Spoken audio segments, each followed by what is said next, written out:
Hello, everyone. Thank you for joining me. I am this afternoon really pleased to be talking to Alex Smith from Capricorn Financial about all things mortgage related. It is a difficult time in the market at the moment to access finance, and of course the housing market dies or survives on the availability of credit, and certainly lots of you have been getting in touch in difficult situations about mortgages and unknown situations. Should I, shouldn't I, how long is it taking? So really pleased to be able to talk to Alex this afternoon. Alex, very much appreciate you taking the time out, because I understand it is a busy time in your office and you've got lots of clients probably pulling their hair out wanting you to conjure up magic and do all sorts of clever things. But it's quite tough out there, isn't it? Financing at the moment. It is, yeah. Things take a lot longer to transact. So banks are very slow with what they do in certain examples. So the whole process of getting a mortgage is that bit longer. The time it takes to book the valuation is a lot longer. So offer times where you could be a few days to maybe 2 weeks maximum are in some cases taking up to 8 weeks to get a mortgage offer. So and that is really hard for people to kind of appreciate and kind of stop and accept, because I want a survey and I'm paying for the survey and I need the survey done in the next week. Correct. Is it the case of, are some of the companies, are people work from home? Are some of the companies got less staff than they would normally have? Where is the kind of, what is it simply the levels of activity, or are there other underlying issues? I think that it's both. There is a lot of transactions taking place. People do want to move, take advantage of the stamp duty window. Banks themselves are largely remote, so that does have challenges in terms of just efficiencies. You lose some of that. And then there is some lenders are manually underwriting everything, so that they're not reliant on systems to try and help them with that process. So if you're self-employed or the mortgage is a certain value, the underwriter is going to look at the case in its entirety. Okay. And that just adds to the overall time frame. So, you've got thousands of cases to work through, and you're looking at every single one in detail. It's going to take a long time. So it does back up.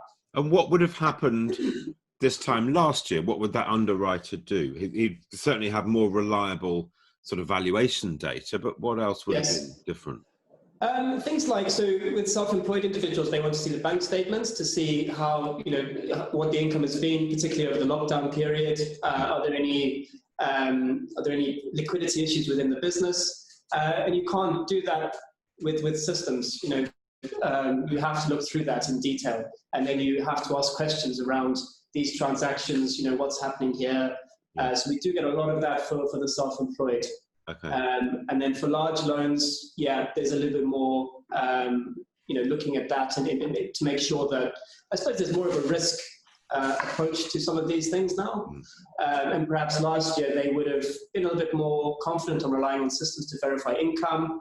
Yeah. They're not looking for business bank statements. They would just be looking for personal bank statements, and they'd be looking to see that, there was income coming in, but not the underlying strength of that business. So there's some changes there. When you say the underlying strength of the business, so are they looking at the borrower's employer?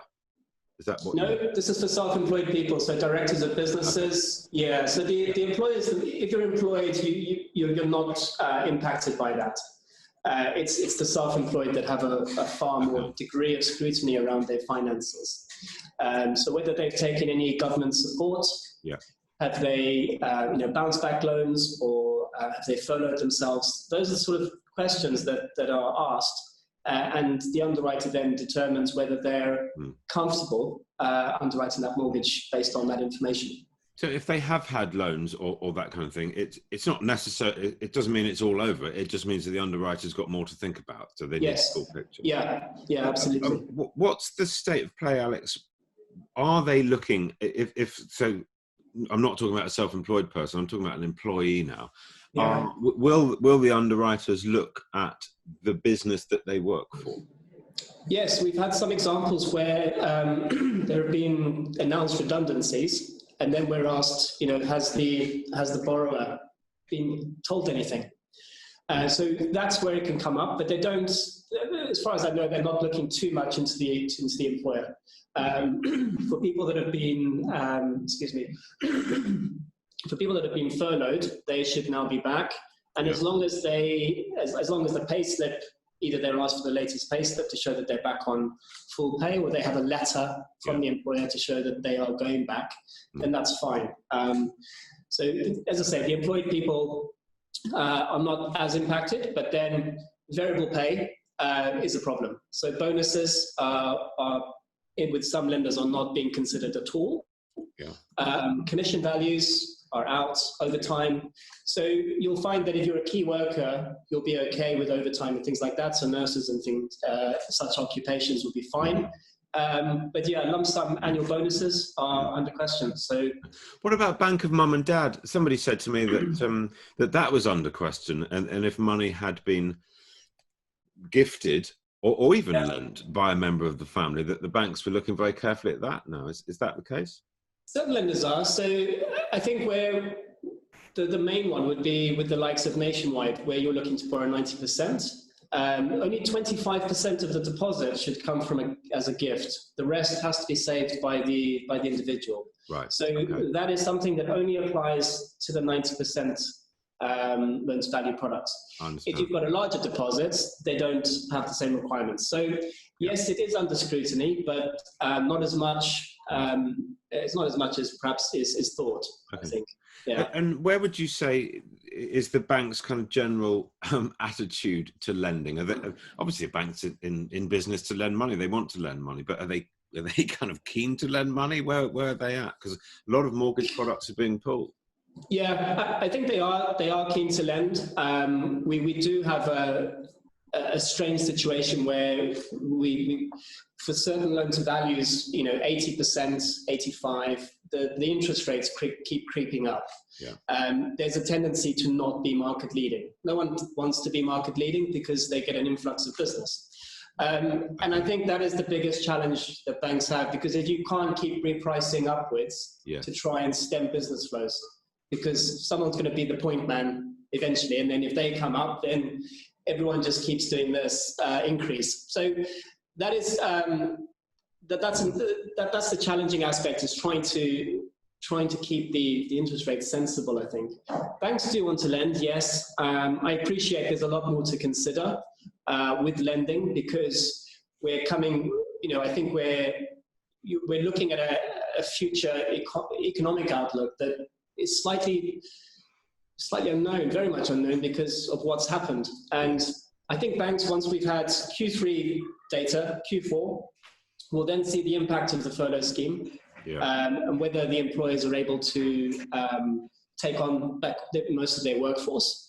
So we'll see what happens with unemployment levels. And I think from Q1 next year, we'll start to see hopefully a bit more of an optimistic view in terms of lending. So cheaper borrowing rates, and hopefully a bit more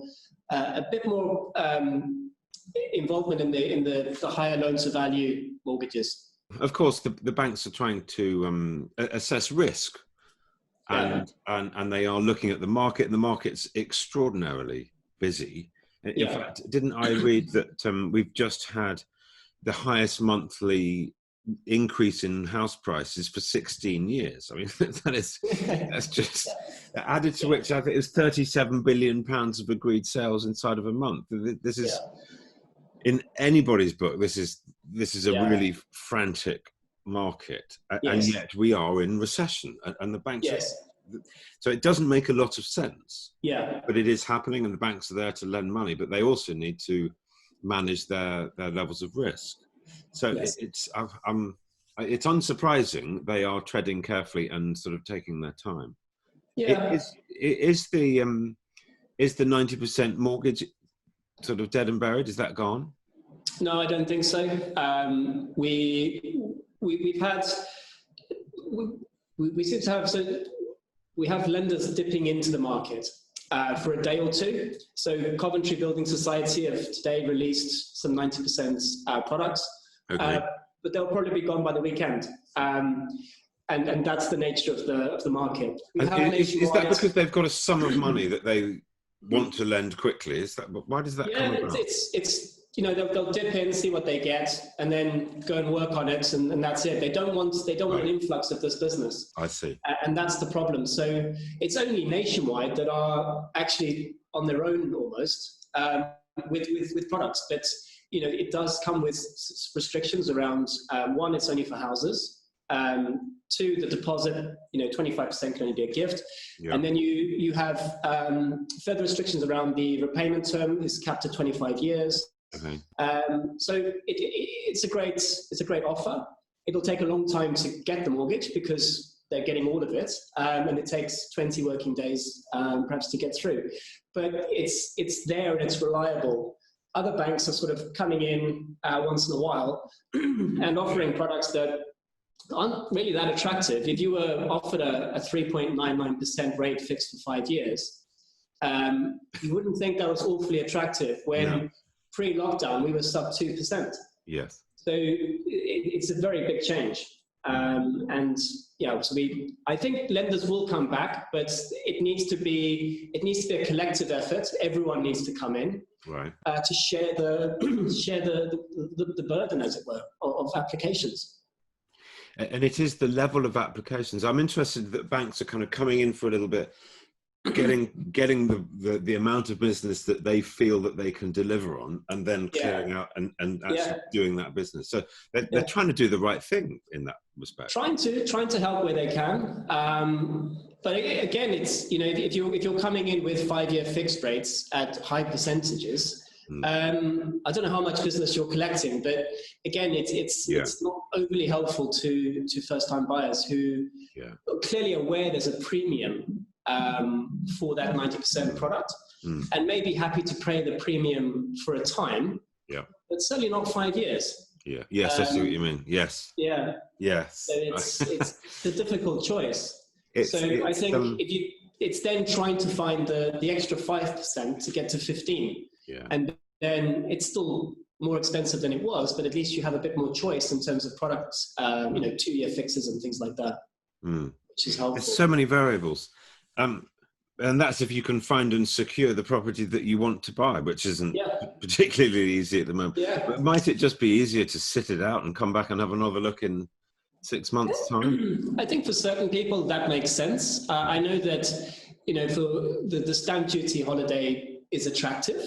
And for certain people, it's, well, if I'm going to save that £10,000, whatever it's going to be, I'm happy to pay a bit more on the interest rate to get this property and just make a move. But I can't help feeling that if the housing market's climbed by, I think we're up 5% this year, for the whole year, but we're up 2 or 3% since the summer. I can't help feeling that people will be paying all of the money that they're saving on stamp duty they've just spent on buying the house. Possibly, I mean, it is each to their own, and it's not all about the money. There is a lot of other things that are tied up in the decision to move home. But I know, and people want to leave flats. The lockdown has kind of made people want outside space. So they're quite keen to sell their flats, try and buy a house or move further out.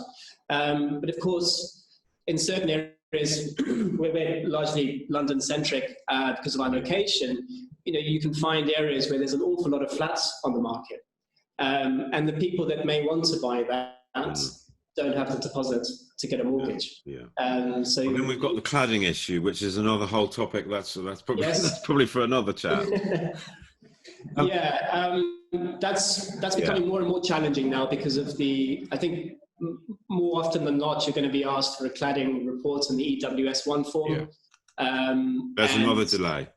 I think a little bit more. I know that there was an attempt to try and uniform the process with the EWS1 form, but I don't think that's been achieved very well. So I think a little bit more work needs to go into that to help people.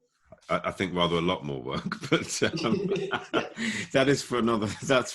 Exactly. Can I ask, Alex, what you make of our Prime Minister's he was talking last week about the general concept of a fixed rate long-term mortgage 95% loan to value, with a view to try and bring back the 5% deposit to try and help first-time buyers. The theory of it sounds great. The practicalities, perhaps less so. And what do you make of it? The problem with long-term fixed rates sound wonderful, but the problem that's inherent with them is the exit penalty. If something changes in your life, and you suddenly, that mortgage becomes unsuitable, what is the cost of breaking out of that? So we've seen today a release of a 15-year fixed rate mortgage. I think the rate is about 2.7%, but the exit penalty is 8%, static for 15 years. 8%. How much? Did you say 80? 8%. 8%, right. 8%, yeah. So it's a lot of money if something were to change. And I think that's the key consideration. So yes, long-term fixed rates are nice, but you have to have the flexibility to be able to change things, because you can't, if you're a first-time buyer with a 5% deposit, the next 15 years of your life, a lot of things may change. Yes. And one of them is that the suitability of that property. Yeah. And if you can't move it, or, for whatever reason, I think people will very much begrudge those kinds of products. And what would you make? I mean, we're kind of blue sky thinking here a little bit, but what would you make of? So the banks are in business to lend, and they're very skilled, and that's what they do. They're assessing risk all the time. And if they feel that they can't or shouldn't offer a 95% mortgage or a 90% mortgage, and they're looking at the people who are applying, they're looking at their businesses, and they kind of go, actually, you know what, I'm not going to do that. Where do you feel, as a government who are using our taxes, is that a sensible thing to step in and lend where banks? I mean, we've had subprime, and that was when the banks got it wrong. We don't want the government to get it wrong. I'm not saying it's a bad idea or a good idea, but I think it's a really interesting debate. I think governments, I don't think governments trying to, I don't think it's that helpful, personally, because I think there can be problems. You end up distorting certain markets, and I think that can be a problem. And I think if governments do want to help, then perhaps they should look at more along the supply side and trying to help, people to build more homes and provide more on that side. Yes. The finance side is not something that they should really get involved in. The help to buy is fine. It serves a purpose, but beyond that, it's very difficult. I couldn't agree with you more. One more question, if I may. Yeah. Are you seeing sort of different sectors of the market behaving differently? You are London-centric at Capricorn, but I'm wondering whether the kind of mid to higher market, where somebody's owned a property for a little while, got some equity, they've got a secure job, that kind of thing, they've probably got a few quid in the bank, whether they are more active or less active than the kind of chimney pots and the sort of average house price, 220 grand somewhere there, that market. Are you across all of those? Yeah, absolutely. And I think we've seen a big increase since the end of lockdown. People, the higher value stuff in London looking to make transactions. So that is also very buoyant. And the stamp duty holiday doesn't render. It doesn't really feature as much of an incentive. But people are, perhaps whether it's the lockdown situation, and people have it's made people make some choices that they perhaps otherwise wouldn't have.